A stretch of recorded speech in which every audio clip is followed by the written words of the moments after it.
triad is one of Tony's simplest tools. Is what's our physiology? What's our focus? What's our language and meaning? And always coming back to this triad. So for me, even in my cold, you know, my focus was on my cold. My focus was on feeling sorry for myself.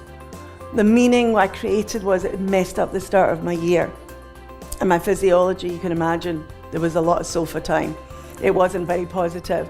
So use the triad, because that's your true identity. And that's who you really truly are.